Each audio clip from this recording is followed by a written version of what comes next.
Bienvenue au 4 à 4 avec Candice Archer, Catherine Patry, Marie-Hélène Bourdua et Marie-Ève Tremblay. Les 4 à 4 réunissent 4 femmes professionnelles dans la quarantaine, sans enfants et évoluant dans des milieux traditionnellement masculins. On discute d'enjeux de leadership avec humour et transparence et on en dévoile pas mal sur notre amitié au passage.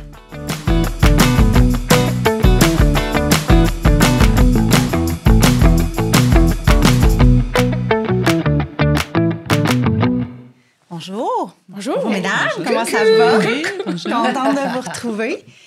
Je ne sais pas si je vous ai raconté, mais récemment, j'ai eu une réunion de famille. Donc, ma famille, on est gros, on est 30 personnes. On est grand, on est grande famille. ça serait C'est correct. de la si mauvaise vous êtes gros traduction aussi. de l'anglais. Puis, on a une réunion de famille. Puis, c'était vraiment surprenant. C'était le sujet de l'heure. Tout le monde, de mon cousin de 22 ans à mon grand-oncle de 80 ans, parlait d'intelligence artificielle. Ça m'a vraiment surprise parce que c'est la première fois que tout le monde ne parlait que de ça. Puis c'était très varié comme commentaire, autant de pro que de on va se faire remplacer par des robots, mais tout le monde avait une opinion. Puis ça faisait vraiment... C'est la première fois que ça arrivait dans ma famille que tout le monde avait des opinions aussi tranchées sur le sujet. Et puis, moi, je trouvais ça vraiment intéressant, l'inquiétude, l'anxiété que ça générait dans toutes les générations. Je trouvais ça assez nouveau comme sujet. Je me suis demandé, comme sujet de discussion avec vous autres, mesdames, vous, qu'est-ce que vous pensez de l'intelligence artificielle? Puis est-ce que ça vous confronte sur l'impact potentiel que ça peut avoir sur votre vie, sur la vie des femmes? Donc, j'ai décidé d'inviter quelqu'un. Une personne, une grande dame de l'intelligence artificielle. Je suis vraiment honorée de recevoir Delphine Lesserre. Donc, je vais juste vous raconter sa bio. Donc, Delphine, elle est ingénieure et professeure, chercheure et entrepreneur.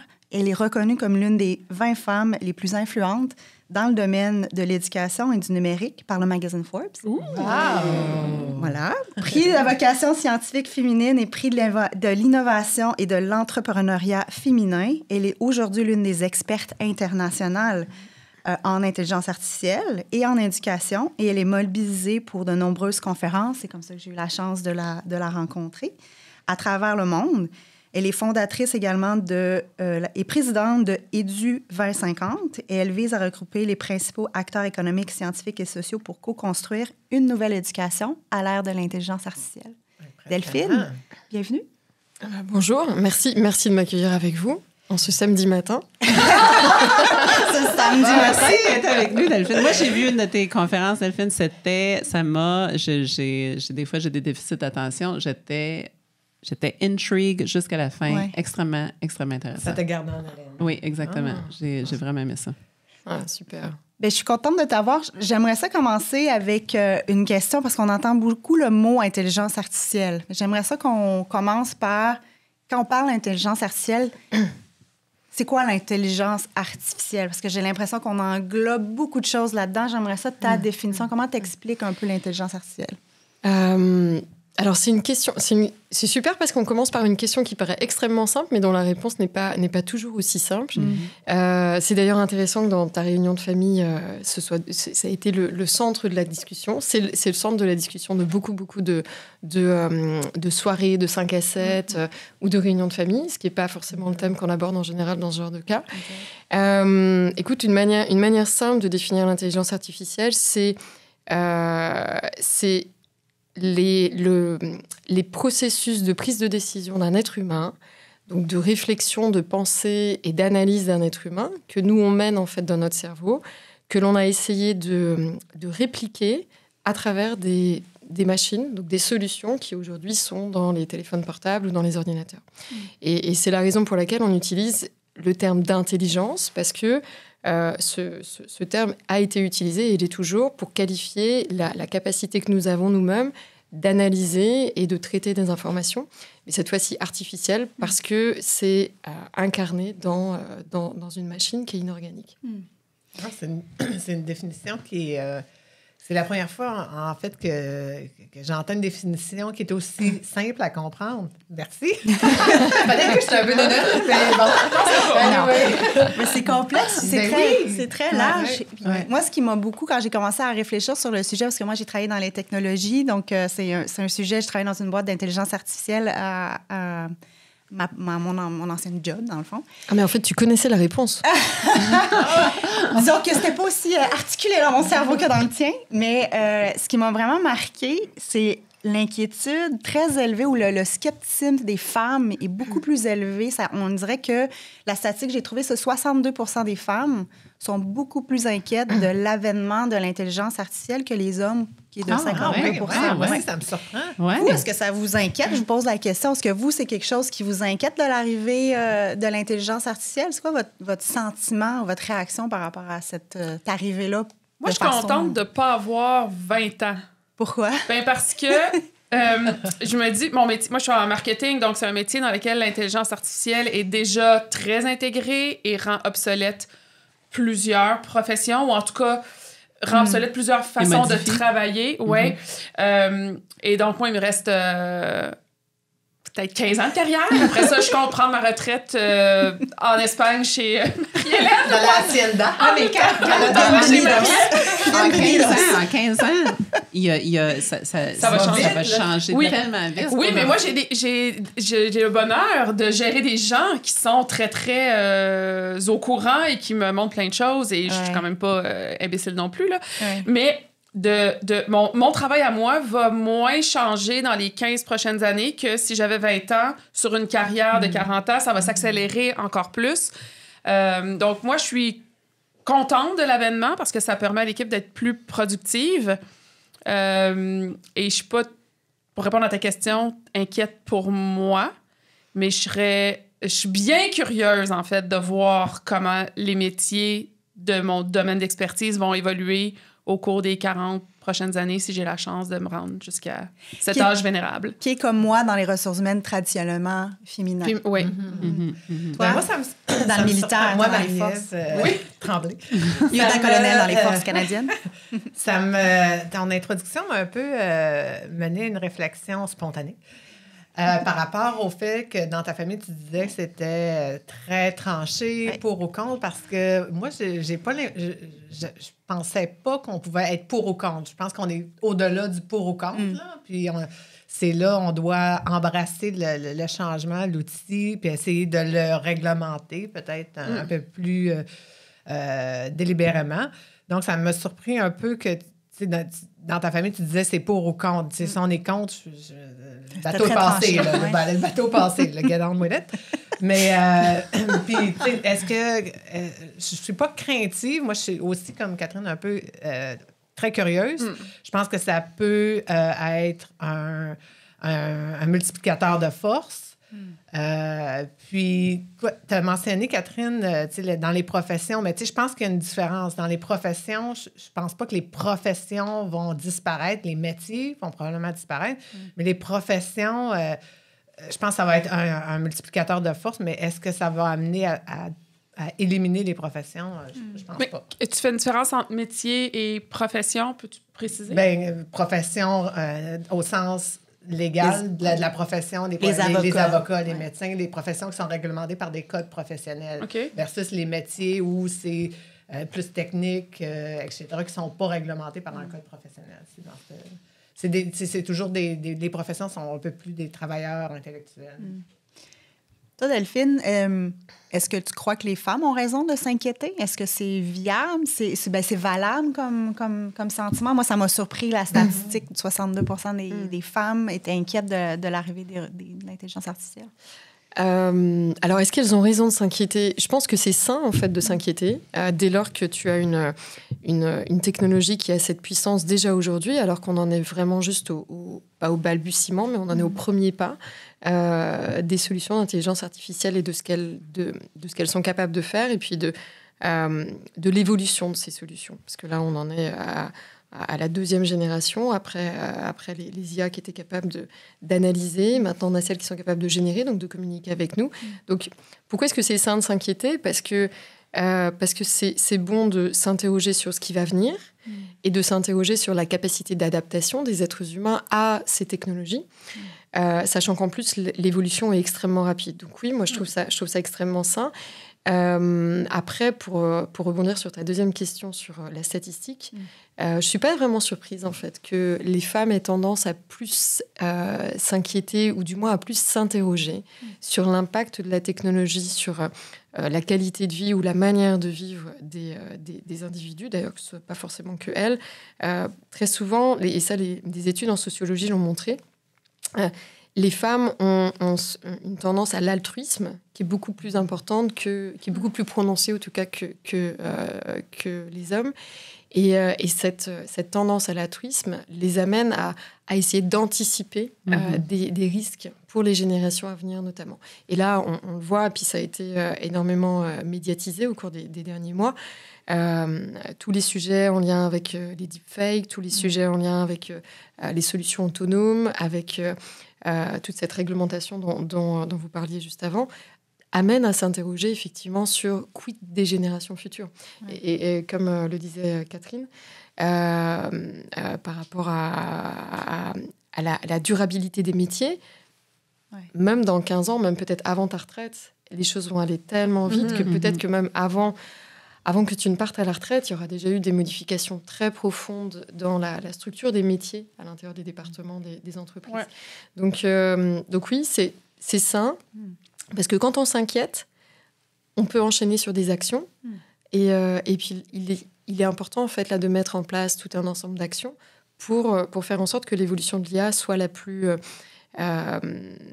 positive possible pour les êtres humains. Mais moi, j'ai décidé d'avoir une conversation avec Gemini. Donc, je ne sais pas si vous connaissez Gemini. Donc, Gemini, c'est mon nouvel ami. C'est de l'intelligence générative de Gen AI, là, donc conversationnel, si vous voulez. Donc, c'est un peu ChatGPT, mais la version de Google. Et puis, parce que moi, ça me confronte beaucoup les biais qu'ils peuvent avoir dans les algorithmes. Donc, j'ai voulu avoir la conversation puis poser la question. J'ai demandé, est-ce que tu es biaisé? Je voulais voir que c'est... Oh, wow. Est-ce que Gemini est self-aware? Je voulais juste poser la question, est-ce que tu es biaisé? La réponse, c'est je représente le monde et dans le monde, il y a des biais. OK. Intéressant. J'ai dit, est-ce que c'est pas un risque de perpétuer les inégalités à ce moment-là? Je voulais comme continuer la conversation. Il dit, en effet, je l'adresse en étant transparent et en faisant la promotion de l'égalité. Et là, j'ai dit, OK, mais comment tu fais pour faire la promotion? Il dit, toi, comme individu qui utilise ma solution, mon système, tu dois rester à l'affût des biais dans mes réponses et pose-moi des questions supplémentaires si toi, tu as des doutes. Et ensemble, il t'a repoussé la responsabilité sur toi. Et ensemble, on peut réduire les bias. C'est ça qu'il m'a répondu. Comment vous réagissez à ce genre de réponse-là, de questionnement avec l'outil? Tellement Julie. Oui. Bien... C'est drôle parce que la semaine dernière, j'étais justement à une conférence, notre conférence annuelle, la formation juridique permanente annuelle, puis il y avait un expert international du droit international qui parlait justement de l'intelligence artificielle dans le domaine du droit des conflits armés. On parlait effectivement, il y a toutes sortes, dans le contexte du conflit en Israël-Gaza, il y a toutes sortes de technologies qui permettent là, de multiplier les forces des forces. Puis à savoir la sélection des cibles, etc. Ouais. Puis les biais, justement, dans ce contexte-là, sont assez importants. Puis moi, je pense qu'effectivement, l'humain ne peut pas être totalement exclu de la décision. En bout de ligne, si un commandant prend une décision de cibler un objectif militaire X, puis l'objectif militaire X a été généré par l'intelligence artificielle, le commandant demeure responsable de s'assurer que les biais ont été pris en compte, que l'information, puis doit s'assurer de comprendre comment le robot ou la machine quelconque génère la cible. Ouais. Au point où il est en mesure de prendre une décision éclairée sur, OK, oui, on garoche une bombe là-dessus. Là. Dans le feu de l'action, ça veut être fait, c'est ça l'affaire? Oui. On a besoin de tellement, puis ça, là, tu parles d'une bombe, là, c'est une affaire, mais il y a tellement, tu sais, pour revenir à ta question initiale. Des petites décisions au quotidien. C'est ça, pour revenir à ta question initiale de est-ce qu'on a peur, bien, n'importe quel outil peut greater good ou vraiment des affaires horribles qui peuvent se passer avec ça. Là. C'est les contrôles, puis ça va être exponentiel ce qu'on va pouvoir faire avec cette technologie-là. Puis, je disais rapidement un texte qui disait qu'il y a beaucoup de recherches, puis peut-être Delphine, tu donnes ton opinion là-dessus, il y a beaucoup de recherches qui sont faites sur des populations qui sont représentées plus fortement par des hommes.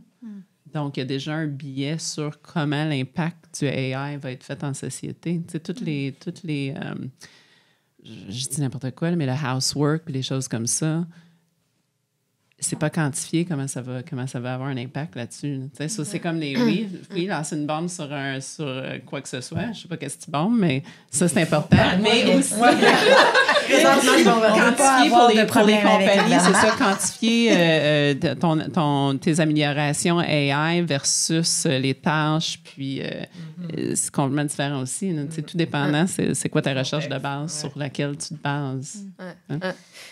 Bien, justement, si tu veux répondre à ça, moi, j'ai une question. Comme il y a des biais dans les algorithmes, puis tu expliquais au début que c'est un peu le fondement de l'intelligence artificielle, c'est aider à la prise de décision. Ouais.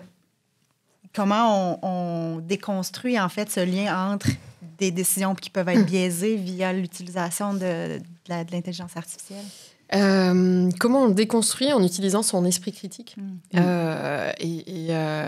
c'est pour ça d'ailleurs que la machine te challenge lorsque tu lui poses la question et qu'elle te dit justement c'est à toi, sur la base de ton esprit critique et de ta capacité à comprendre et à anticiper la réponse qu'il devrait te donner, d'être capable d'identifier les biais. Mais en fait, pour être capable de le faire, encore faut-il avoir les connaissances qui te permettent d'anticiper sa réponse.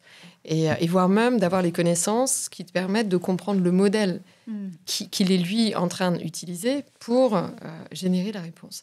Et ça, la grande difficulté, c'est qu'aujourd'hui, il y a très peu de personnes qui, finalement, sont capables de mobiliser ce que l'on appelle l'esprit critique. Parce qu'avoir un esprit critique, ça nécessite déjà d'avoir un corpus de connaissances qui est quand même extrêmement élevé, assez fin, dans le domaine sur lequel tu l'interroges.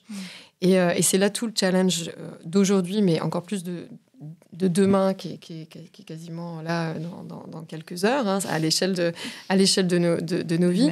C'est pour les générations qui sont aujourd'hui étudiantes et puis qui sont très jeunes, parce que comme ils vont et on va intégrer les solutions d'intelligence artificielle dans l'éducation, il reste à savoir comment réussir à développer l'esprit critique de ces générations et comment les amener encore à mémoriser ces connaissances de base, ces fondamentaux qui nous permettent, malgré tout, de comprendre des raisonnements et du coup d'anticiper des réponses.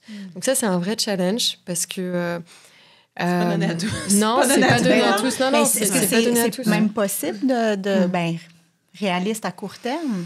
De maintenir le développement de l'esprit critique chez les êtres humains tout en développant très rapidement des machines qui finalement vont fournir des réponses à la quasi-totalité des questions.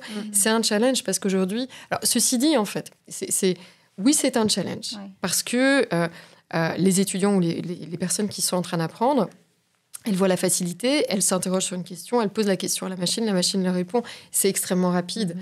Donc oui, il peut y avoir une tendance à l'utiliser, puis à l'utiliser pour quasiment tout. Ceci dit, c'est extrêmement sain parce que ça nous amène tous, mais notamment à l'intérieur du secteur de l'éducation, à s'interroger, à essayer de répondre à la question que se posent les étudiants depuis des années. Pourquoi je vais en cours? Et ça, c'est extrêmement important parce qu'un étudiant, il ne va pas en cours pour apprendre par cœur des éléments, il va en cours en général pour comprendre. Et on s'inscrit dans un programme universitaire pour comprendre. Alors oui, pour apprendre l'apprentissage des connaissances, c'est préliminaire à la compréhension. Mais donc, c'est extrêmement sain parce que ça réamène l'ensemble des universités à réfléchir sur qu'est-ce qu'on va enseigner, puis comment on va l'enseigner. Parce que la question du pourquoi, maintenant, on sait quelle est la question du pourquoi. Mais ça va être un vrai challenge que de réussir à trouver le bon équilibre entre l'utilisation des solutions d'IA et puis d'autres types de méthodes dans l'éducation. Ça me fait penser justement à une réflexion que j'avais quand ChatGPT commençait, je me disais, mais ça va nous rendre nono, cette histoire-là. Parce que tu étais capable. Mais c'est tellement facile. Oui, C'est dans facile. le contexte d'éducation, quand tu veux, quand tu apprends à l'école à construire un texte, à écrire, l'orthographe, grammaire, etc., là, tu as seulement à demander à la machine, OK, écris-moi un texte sur l'Asie centrale, tel truc, machin, puis il te sort le texte. Mais je n'ai pas fait le processus mental de recherche, d'écriture, de comment construire mon texte. Moi, c'est ça qui me fait peur. Ça va, je n'ai pas l'expression française, mais tu sais, it's gonna dumb us all down. Ceci étant dit, j'allais me chercher beaucoup plus d'informations plus rapidement, puis j'ai pu faire beaucoup plus de choses avec... Mais j'ai l'impression que j'avais au moins une connaissance de base avant de commencer. Mais en tant qu'enfant... je sais pas. Ils vont apprendre d'autres choses. Ouais. Ils vont apprendre d'autres choses. Fait apprendre à écrire et à construire un texte, la machine va le faire pour toi, mais toi, tu vas faire autre chose. Comme j'imagine que dans les générations précédentes, on apprenait à faire un potager, puis là, maintenant, ben c'est plus nous qui faisons nos légumes puis nos fruits. On devrait probablement... De façon très créative. Mais tu sais, il y a des compétences qu'on apprenait à chasser, à pêcher. Moi, je sais pas faire ça, là, mais ça, je sais faire autre chose. Mais aussi, c'est dans le monde industriel. C'est dans notre environnement. Mais tu as beaucoup de sociétés que ChatGPT, ils n'ont pas accès. Là, puis je veux dire, est-ce que ça va biaiser aussi les sociétés? Nous, on va peser sur un bouton, puis tout va être fait. Nos textes vont être écrits, notre scheme de pensée va être fait. Puis après ça... Tu le prompt. Il faut que tu saches ce que tu veux. Puis après, moi, je suis curieuse de voir... C'est très léger. Des fois, là, je pense que j'ai mis 3 mots mal écrits, puis il m'a sorti un texte qui était quand même assez potable. Il ne faut pas oublier aussi que c'est pas tout le monde qui a accès à l'Internet, qui a accès à des technologies. Donc, ça crée un écart. Biaiser notre société. Justement, comment vous l'utilisez? Comment ça l'impacte présentement comment vous l'utilisez présentement l'intelligence artificielle à tous les jours? Accélère la production de contenu beaucoup entre ChatGPT et Copilot. ChatGPT est bon pour certaines choses, Copilot est bon pour autre chose. Nous, on fait une petite recette des deux. La production quand on documente des pratiques, c'est long d'écrire de la documentation de pratiques. ChatGPT nous aide beaucoup. Donc, ça nous permet juste de faire plus dans le même nombre d'heures. Mais je trouve que la façon dont on l'utilise présentement, c'est encore dans l'enfance. Là. On l'apprivoise, puis j'ai hâte de voir ça va être quoi la prochaine étape. C'est sûr aussi en marketing avec Midjourney, la génération d'images. Il faut faire attention parce que, par exemple, on n'utiliserait pas des images générées par l'intelligence artificielle pour faire de la vraie pub, mais pour faire des présentations préliminaires, au lieu de passer 2 heures à chercher sur iStock la photo de quelqu'un qui fait tel acte, puis qui est placé comme ça, puis qu'il y a une barrière de stationnement, puis bon, peu importe. L'intelligence artificielle nous génère ça beaucoup plus rapidement. Puis en ce moment, j'ai l'impression qu'on le sait qu'on l'utilise. Je vais consciemment aller utiliser ChatGPT ou tous les autres genres de qui peuvent nous donner plus de capacité AI. Mais à un moment donné, ça va tellement être intégré que tu te rendras pas compte que c'est le AI qui est en train de... Comme quand tu as commencé à utiliser Alta Vista. Je suis trop jeune. Je suis trop jeune pour ça. On m'a dit que j'avais encore un email @hotmail, puis que je me suis génération. Ça dit mon âge quand j'ai mon Hotmail. C'est ça, puis je disais quoi? Puis il a fallu qu'on me l'explique, genre 2 fois. Je dis, mais qu'est-ce que tu veux dire? Ben, moi, dans mon milieu, toi, tu disais que vous étiez à l'enfance. Moi, on voit un bout du bébé sortir. On n'est même pas rendu à l'enfance. You're crowning. Mais de quelle façon vous l'utilisez? Parce que toi, tu es dans le... Marie-Ève, tu es dans le JAG, donc tu es avocate. Ben c'est ça. Oui, je suis militant, mais dans mon domaine spécifique, notre crainte, c'est de protéger l'information, le secret professionnel, etc. Donc, on est en train d'explorer, les avocats de justice. Eux, ils ont développé leur propre ChatGPT qui est interne, qui ne parle pas à l'Internet. Fait que, on est en train là, quand on dit crowning, là, on est en train de réaliser ça puis de regarder ça parce que nos avocats l'utilisent, ChatGPT, mais là, on a un risque. On leur dit, utilisez pas, mettez pas d'informations qui est protégée par le secret. Mais pour faire des recherches sur d'anciennes causes, là, pour faire des recherches sur des précédents, est-ce que ça aide? Ou vous moi, je suis pas vraiment dans ce domaine-là. Là. Je ne fais pas de recherche nécessairement de cas précédents. Fait que je ne l'ai pas utilisé moi-même. Puis j'aurais peut-être dû m'informer. Merci de ta question piège qui me fait... Non, mais attends, je peux j'ai demandé... Oui, c'est ça. Non. Mais pour les cas précédents, oui, parce que je cherchais à un moment donné... Puis justement, on parlait de juste mettre un mot, là, parce qu'on est nono. Là, je pense que j'ai mis 3 mots parce que je me rappelais que c'était une compagnie quelconque qui avait eu une jurisprudence sur quelque chose. Bon, ça m'a expliqué le jugement en 3 lignes, comme j'aime. To the point. Mais je l'utilise pour la rédaction de discours, pour politique, pour, tu sais, juste pour partir. Là, ça te fait un canevas sur lequel que tu peux rajouter de la couleur. Absolument. Ouais. Tu sais, on parle de ChatGPT, mais il y a tellement d'autres affaires. Là. Ben, moi, je suis dans le domaine des VFX. Là. C'est vraiment un énorme disruptor dans notre industrie. Ça a causé même des employés en grève, ce qui a créé vraiment un enjeu important. Là. Ça a complètement... les acteurs et les auteurs sont allés en grève. Et une des raisons principales, c'est l'avènement de l'intelligence artificielle. Puis là, maintenant, les clients commencent à mettre du langage dans les contrats pour demander, exiger et confirmer qu'il n'y a pas d'intelligence artificielle qui a été utilisée pour la génération des images. Donc, nous, on travaille avec Netflix, on travaille avec Disney. Donc, on peut s'imaginer que c'est des compagnies publiques. Si on utilise... si, par exemple, moi, je fais un effet visuel pour un studio, puis j'ai des modèles d'outils qui sont entraînés, puis je l'utilise sur autre chose, vous pouvez imaginer que les clients font... On n'a pas faire ça. l'IP aussi. Là, exactement, l'intelligence.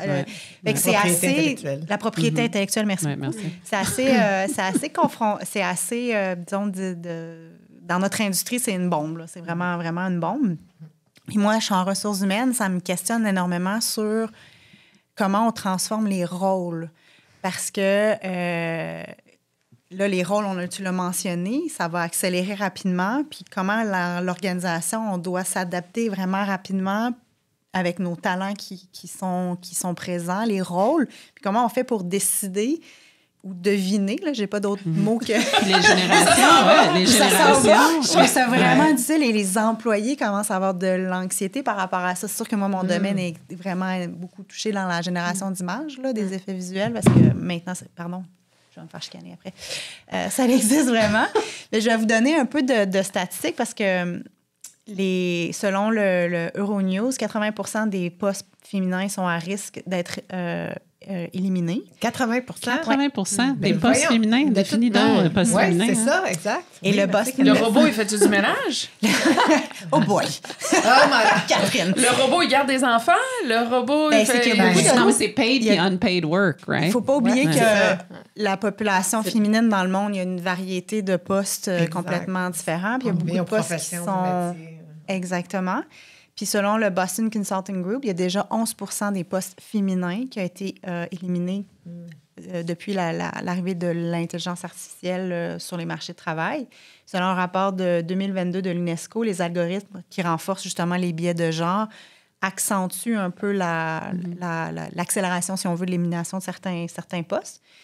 Puis une des choses, moi, qui me questionne beaucoup, c'est justement la représentation, la représentativité des femmes dans les domaines de technologie.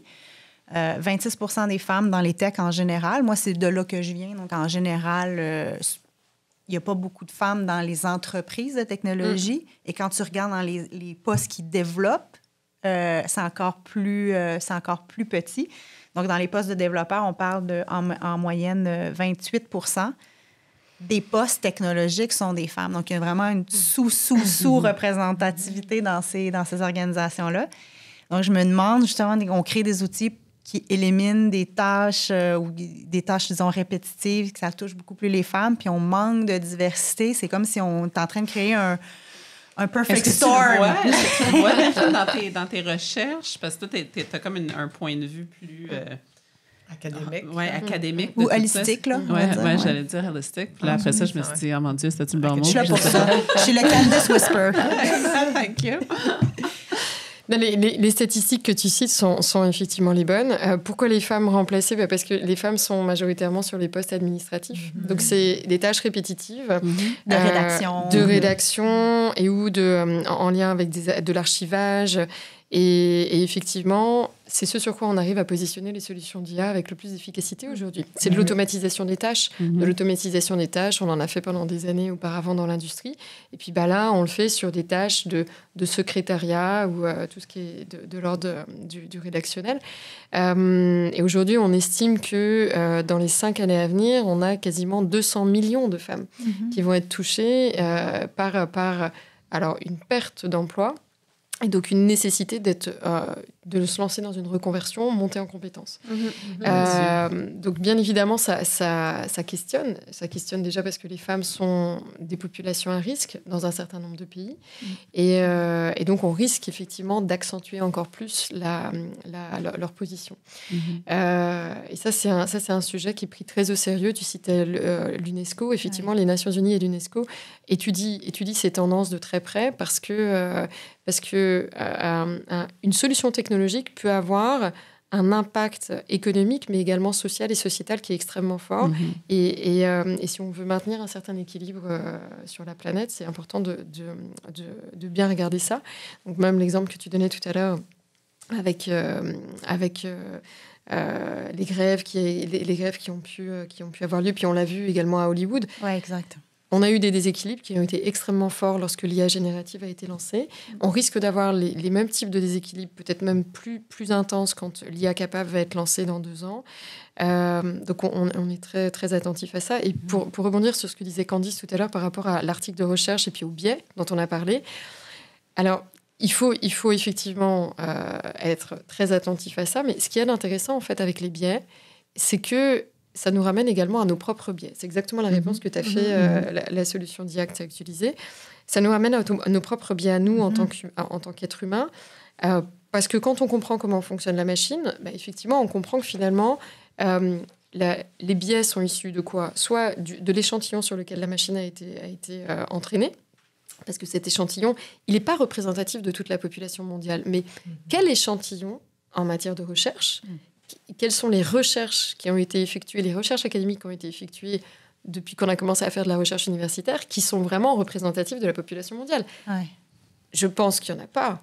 Il n'y en a pas, parce que c'est quasiment impossible. À part pour véritablement avoir une représentativité de la diversité humaine, il faut avoir un échantillon qui prend en considération toute cette diversité. Or, aujourd'hui, c'est quasiment impossible entre la diversité en termes d'âge, la diversité en termes d'ethnicité, en termes d'orientation religieuse, d'orientation sexuelle. C'est extrêmement complexe. Donc, le fait que les solutions aient des biais, c'est logique en quelque sorte, parce que dans nos décisions, on a des biais. Oui, alors nous-mêmes, on a des biais. Alors ça, c'est inévitable parce que l'échantillon est tellement large et l'être humain est tellement complexe et nuancé qu'il n'a pas encore eu accès, pour l'instant, en tout cas, à toutes les nuances. En revanche, progressivement, il va avoir accès à toutes ces nuances. Et là, il va commencer à être beaucoup plus précis et je pense même beaucoup plus nuancé que nous ne le sommes. Que les humains. Mais c'est peut-être mieux. C'est peut-être mieux comme ça parce que, tu sais, les algorithmes qui te remontent toujours les vidéos, comme t'écoutes une vidéo sur... Taylor! Ouais, c'est ça, je m'en allais dans une autre direction. Mais oui, merci. Les chats. Puis là, t'as plusieurs vidéos de chats, puis là, tout d'un coup, t'as des produits de chats, puis tout ça. Donc, ton univers devient très précis. Très précis. Donc, tes réponses, puis ta conversation... Et c'est ça, tu sais. Là, je parle politique, je parle, tu sais. Donc, peut-être qu'utiliser des outils comme... On revient tout le temps à ChatGPT, mais c'est n'importe quel outil qui te permet d'avoir une conversation sur un élément qui est biaisé, oui, mais qui n'est pas biaisé tant que ça. C'est peut-être une bonne chose. Tu sais, quand tu demandes des opinions, c'est peut-être plus large que ton cercle de 5 personnes. Et puis, le fait aussi que les machines soient biaisées, c'est extrêmement intéressant pour nous en termes de remise en question. C'est-à-dire, parce que ça nous amène également à considérer nos propres biais à nous. Et à nous rendre compte que finalement, on n'est peut-être pas aussi ouvert qu'on ne le... Non, mais c'est vrai, on n'est peut-être pas aussi ouvert qu'on ne le pensait. Et parce que très souvent, effectivement, on explique les biais par le fait que le modèle, et les modèles d'origine, effectivement, ont été codés principalement par des hommes blancs, hétérosexuels, mariés, 2 enfants. Et pourquoi ? Parce que c'est le modèle dominant sur la planète Terre. C'est le modèle dominant en termes d'accès à l'éducation, à un niveau élevé, et puis par conséquent, après, d'accès à des postes élevés en termes de prise de décision, et puis dans les institutions académiques de recherche. Donc oui, dans un premier temps, certainement. Mais après, les modèles là, sont en train d'apprendre d'eux-mêmes sur un ensemble d'échantillons, les échantillons eux aussi étant biaisés. Donc c'est extrêmement intéressant parce que ça remet en question nos sociétés, ça nous remet en question nous-mêmes également sur le regard qu'on peut avoir sur le monde. Et ça, je pense que c'est très sain. Mais on Mais avait... Oh, excuse. Non, vas-y. Justement, je voulais qu'on commence à parler, OK, mais là, on a parlé de choses potentiellement négatives, mais il y a beaucoup d'impacts positifs aussi potentiels. Entre autres, de nous aider à combattre la discrimination ou d'identifier, justement, il y a l'exemple classique là, où Google a utilisé l'intelligence artificielle pour faire un tri de leur CV. Et puis là, ça l'a créé, ils embauchaient juste finalement d'autres hommes blancs parce qu'on a entraîné le modèle sur ça. Mais ça leur a permis de dire, on a un problème. Et donc, qu'est-ce qu'on prend comme organisation pour justement prendre des mesures ou des façons de recruter différemment pour éliminer la discrimination et vraiment changer leurs pratiques? Donc, est-ce qu'il y a il y a des opportunités aussi? Et moi, ce que j'ai trouvé le plus intéressant, ça m'a vraiment... un effet positif, ça augmente l'efficacité, mais ça vient aussi neutraliser homme-femme, l'efficacité de performance. Ça vient comme un genre de neutralisateur parce que là, si tu as accès et tu utilises les outils, tu peux augmenter ton efficacité aussi. Tu peux être, disons... compétitionner pour d'autres postes parce que tu deviens plus efficace comme femme. Oui, je suis d'accord, mais je suis pas d'accord en même temps. Tu sais, dans le sens que, on parlait de beaucoup d'outils qui sont reliés à paid work. Je screw up le micro. Mais tu as quand même toute la charge émotive, la charge psychologique de ton unpaid work. Puis ça ne changera pas. Tu n'as peut-être pas les outils AI pour faire les deux. Si au travail, tu vas être beaucoup plus productif, mais le gars aussi va être beaucoup plus productif. Qu'est-ce que tu veux dire? Parce que tout le monde augmente sa game. Ta game va s'augmenter en même temps que tout le restant du monde, non?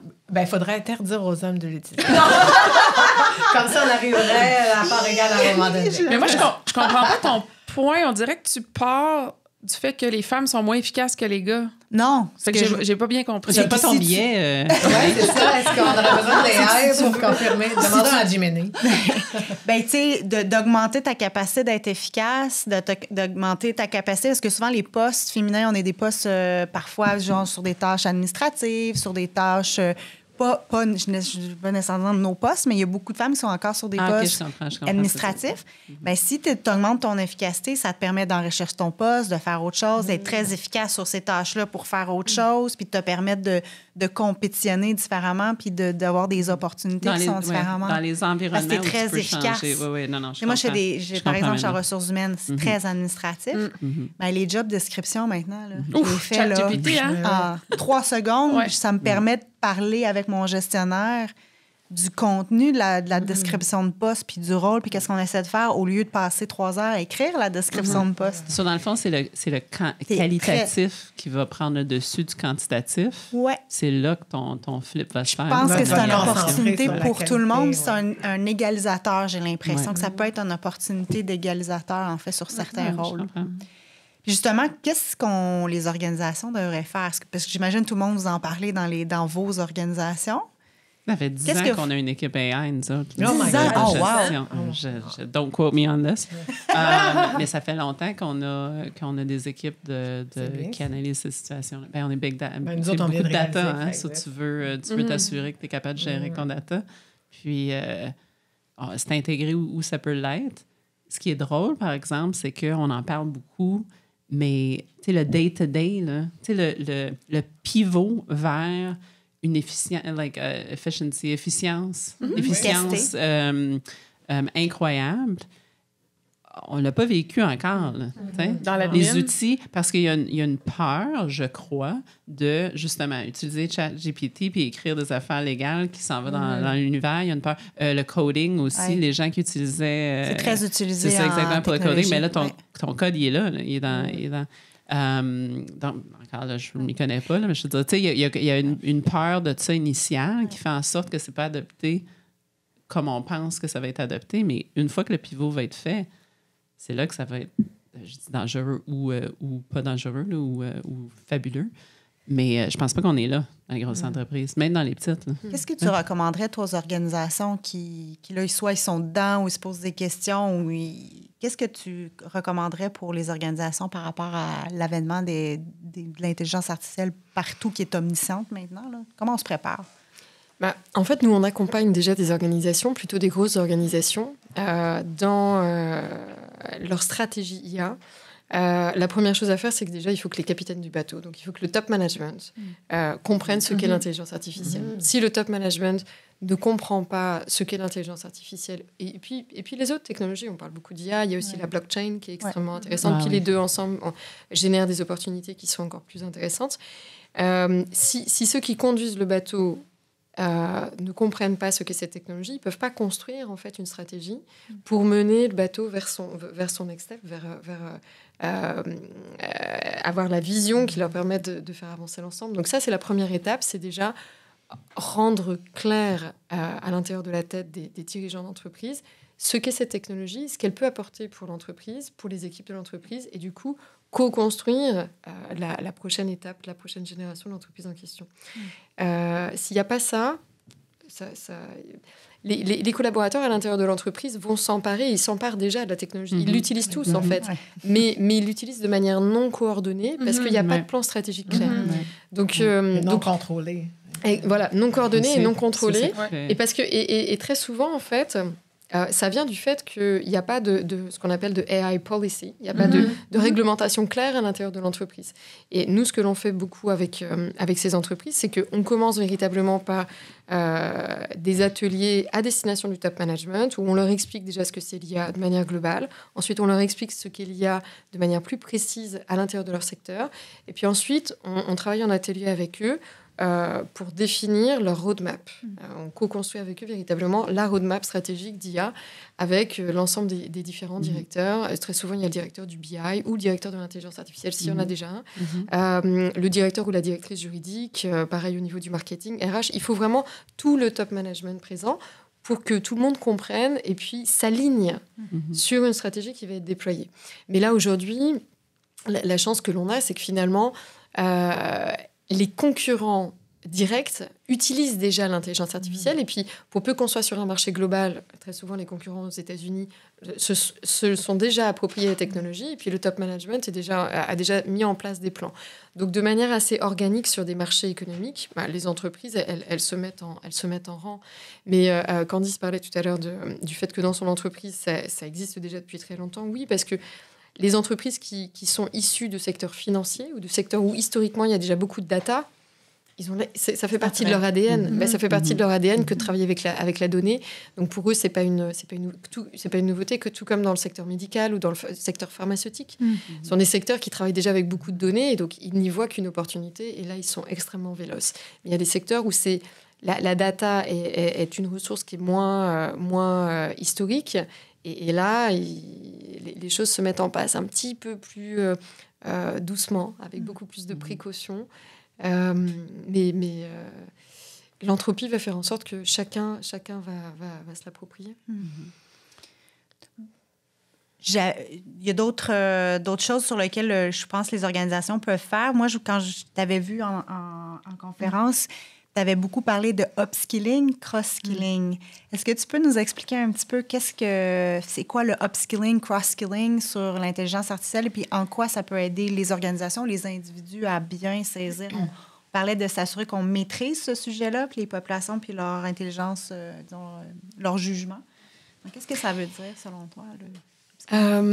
Alors, j'en parle beaucoup parce que c'est véritablement ce sur quoi on doit se concentrer là, pour les années à venir. Ça rejoint encore une fois ce dont parlait Catherine tout à l'heure quand elle évoquait son métier pour les 15 années à venir et puis qu'elle nous a dit « Moi, je suis heureuse de ne pas avoir 20 ans aujourd'hui. » Non, mais et ce qu'elle disait, en fait, était à la fois très juste, mais en même temps, on peut le nuancer. Pourquoi? Parce que le upskilling, c'est l'ensemble des connaissances, pas forcément que des compétences. Alors, des skills, mais c'est connaissances et compétences, ou les habiletés, en fait. Moi, je préfère le terme d'habileté, que l'on devrait tous commencer à retravailler, parce que ce sont des habiletés que l'on a en nous, et qui vont nous amener à atteindre ce que l'on commence à appeler dans les entreprises, énormément McKinsey l'utilise de plus en plus, c'est notre plein potentiel. Alors, tu en as parlé également tout à l'heure, c'est à partir du moment où aujourd'hui on a des outils qui nous déchargent d'un certain nombre de tâches, donc les tâches administratives, qui nous génèrent du contenu, qui nous font gagner du temps, et qu'on commence véritablement à se les approprier. C'est-à-dire on commence à avoir notre propre assistant personnel. Voilà. Et c'est là où ça commence à devenir intéressant. Si on n'a pas passé encore l'étape de personnalisation de la machine, c'est-à-dire si on a juste une machine qu'on va voir de temps en temps, mais c'est pas notre assistant personnel, elle connaît pas notre manière de parler, elle connaît pas notre agenda, elle n'est pas connectée véritablement à toutes nos données personnelles. Alors c'est une prise de risque, hein. Ça pose l'ensemble des questions qui ont été posées tout à l'heure sur la protection des données, mais la première étape de ce upskilling, avant de nous-mêmes monter en compétence, c'est déjà monter en compétence notre petit assistant personnel. Parce que lui, à partir du moment où en fait, il va bien nous connaître, là, il va énormément nous aider. Il nous aide déjà beaucoup aujourd'hui, sans qu'on le fasse rentrer complètement dans nos vies, mais à partir du moment où il sera vraiment notre assistant personnel, là, il va être d'une efficacité encore plus importante. Et c'est là où nous, du coup, en termes de montée en compétence, c'est pas véritablement des compétences techniques qu'il faut acquérir. C'est le développement des compétences socio-émotionnelles, principalement. Donc, c'est notre capacité à interagir avec les autres. Tu disais tout à l'heure que le temps que ça te libère, tu le réinvestis auprès de tes équipes. En fait, tu es en interaction avec tes équipes. Là, c'est ton empathie, c'est ta capacité à communiquer avec bienveillance, à être attentive au ressenti, puis à ce que te renvoient tes équipes, parce que tu veux faire ressortir le meilleur de chacun de tes collaborateurs. Et puis, c'est l'écoute attentive, c'est la résolution des conflits. Et en fait, tout ce temps que l'assistant personnel va nous faire gagner, nous, il faut qu'on monte en compétence dans notre capacité à interagir avec nos semblables. Comment est-ce qu'on arrive à vraiment donner le meilleur de notre potentiel à nous, dans nos activités, et en plus tirer le meilleur du potentiel de nos équipes. Catherine disait tout à l'heure, moi je suis une manager, et moi je manage des équipes, et mon rôle en tant que manager, c'est de faire ressortir le meilleur du potentiel de mes équipes. C'est là-dessus qu'on va travailler. Donc c'est tout ce qui est de l'ordre de l'intelligence socio-émotionnelle, c'est véritablement l'un des... On en parle beaucoup depuis 10 ans, l'intelligence socio-émotionnelle, mais finalement c'est encore très peu maîtrisé. Pourquoi ? Parce que la gestion des émotions, c'est quelque chose qu'on n'apprend pas à l'école, malheureusement. Et pourtant, c'est la gestion de nos propres émotions et puis la gestion également des émotions des autres. Et quand on est manager dans une entreprise, on le sait tous. J'adore ce propos parce que ça revient toucher à presque tous les sujets de nos podcasts. Étant un leader, c'est pas ton skill set de base là, de savoir comment calculer. C'est ça, mais les dérivés que j'ai faits à l'université, je m'en sers pas tous les jours. Surprise. Candice a étudié en mathématiques. C'est ce que je veux dire. Mais c'est l'interaction sociale que tu as. Puis c'est ça qui te fait monter, c'est ça qui te fait que les gens aient du plaisir à travailler avec toi et que tu sois compétente, là, bien sûr. Mais de base, c'est ça. On ne te réinvitera pas quelque part si personne n'a vraiment apprécié travailler un projet avec toi. C'est ça qui fait en sorte que tu peux évoluer dans ta carrière. Puis maintenant, l'AI fait juste mettre l'emphase là-dessus encore plus. So, great. So, si tes capacités sociales ne sont pas là... T'as du travail. Des crottes à manger. Mais c'est encore plus difficile avec le travail hybride, en fait, parce que derrière l'écran, gérer tes propres émotions, c'est beaucoup plus facile. Gérer les émotions des autres, tu les reçois moins frontalement, moins brutalement. Donc, c'est comme si le contexte ne nous mettait pas en situation pour favoriser le perfectionnement de cette capacité qui semble être primordiale au futur, là, avec la... Il y a comme pour moi, c'est super intéressant ce que tu as dit, parce que complètement... On est en dissonance. Ouais, tout à fait. Non, mais c'est super intéressant parce que quand effectivement, tu as quelqu'un qui est devant un écran, qui est devant toi, en fait, c'est tous les éléments de la perception sensorielle. En fait, on n'a pas du tout la même perception sensorielle que celle qu'on peut avoir là, ici, sur le plateau, où on sent notre énergie, on se voit, la Candice, elle hoche la tête, donc je vois que... Il y a du non-verbal. Non, mais exactement, il y a du non-verbal, et tous les éléments de perception sensorielle, ils sont extrêmement importants pour permettre à l'être humain de comprendre son environnement, puis de voir comment se positionner, et de comprendre à peu près quel est le niveau d'émotion de la personne, d'émotion et puis d'attention d'ailleurs de la personne à laquelle on s'adresse.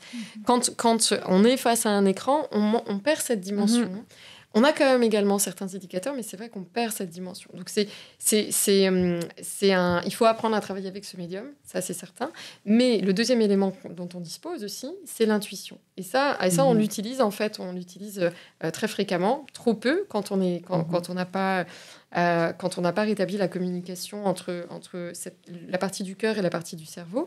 Mais c'est véritablement ça, quand je parle beaucoup de upskilling, c'est là-dessus aussi qu'on doit revenir en termes de développement des habiletés. C'est pour ça que ce n'est pas forcément que des choses qui s'apprennent à l'école.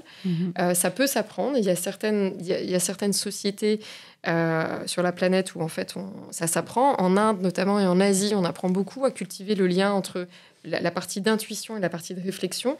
Et c'est vrai que dans nos sociétés plus occidentales, on a travaillé essentiellement cette partie-là. J'ai l'impression que c'est moins bien vu quand tu dis « Ah, it's a feeling », c'est un feeling. Non, c'est pas rationnel. Ben, c'est ça, puis là, t'as quelqu'un comme moi qui arrive et dit « Fais-moi un tableau ». Puis tu peux pas, mais on se rend pas compte qu'on l'utilise, je crois. C'est ça, c'est mettre les mots sur « Je le file pas ». Je t'en prie, tu veux y aller? Non, mais je trouvais que c'était une bonne... La fin de ta Non, présentation, quand on avait vu, là, c'est ça que j'avais trouvé flabbergasting. Oui, c'était vraiment intéressant. Je peux utiliser ce mot. Et ce qui est intéressant dans tout ça aussi, c'est que moi, je suis vraiment emballée par l'avènement de l'intelligence artificielle parce que aussi, je trouve que en général, pour les gens qui ont beaucoup d'intelligence émotionnelle, c'est vraiment un avantage de se concentrer puis d'encore plus faire rayonner ses capacités d'intelligence émotionnelle parce que l'intelligence artificielle va venir comme complémenter, en fait, cet aspect-là, en fait, Qu'est-ce qu'on fait pour les pauvres gens qui ont moins d'intelligence émotionnelle? Tu m'appelles, Candice. Je vais t'aider, je vais être ton traducteur. Oui. Et en fait là-dessus, et en lien avec l'IA et les femmes, c'est là qu'on a véritablement un élément qui est extrêmement intéressant aujourd'hui, qui est que finalement, les habiletés de demain, qui sont déjà les habiletés actuelles compte tenu de l'avancement de l'IA, les habiletés de l'IA de demain qu'on doit développer, c'est des habiletés qu'on qualifiait pour beaucoup de féminines. Par exemple, l'intuition, on parle beaucoup de solidarité masculine, mais on parle beaucoup d'intuition féminine. Et effectivement, et ça aussi, alors ça, il y a des études qui prouvent qu'effectivement, l'intuition est beaucoup plus développée chez les femmes qu'elle ne l'est chez les hommes. C'est des éléments qui sont liés à la physiologie, tout comme l'aversion pour le risque, elle est plus grande chez les femmes qu'elle ne l'est chez les hommes, etc. Il y a des éléments qui sont liés aux hormones. Et donc, l'intuition, la perception sensorielle, l'intelligence socio-émotionnelle sont 3 de ces nouvelles habiletés qui s'expriment déjà de manière spontanée chez les femmes et qui figurent parmi les futures habiletés qui vont être clés pour naviguer dans des sociétés avec l'IA. Donc, les femmes ont déjà, de manière naturelle, en fait, des atouts pour naviguer dans la transition qu'on est en train de vivre. Et ça on l'ignore trop. Mais c'est une vraie clé. Donc, l'intelligence artificielle va nous favoriser comme femmes. En tout cas, si on est capable de développer, ça pourrait, si on est capable de développer correctement ces habiletés.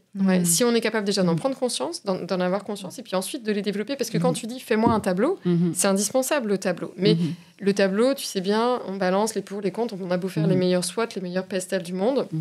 Finalement... Il n'y a rien qui remplace cette espèce d'intuition, ce feeling qu'on ne peut pas forcément expliquer. Alors, parfois, quand tu arrives en board, effectivement, tu ne peux pas leur dire juste « I got a feeling ». Trust me, I got a feeling. Merci. Oui. Écoutez, je te remercie beaucoup, Delphine, de nous avoir accompagnés pendant ces 50 minutes. Mais les filles, merci beaucoup pour la conversation. On a fini sur une note positive. Oui, il y a de l'espoir. Il y a de l'espoir. Merci beaucoup, les filles. On se voit la semaine prochaine. Merci.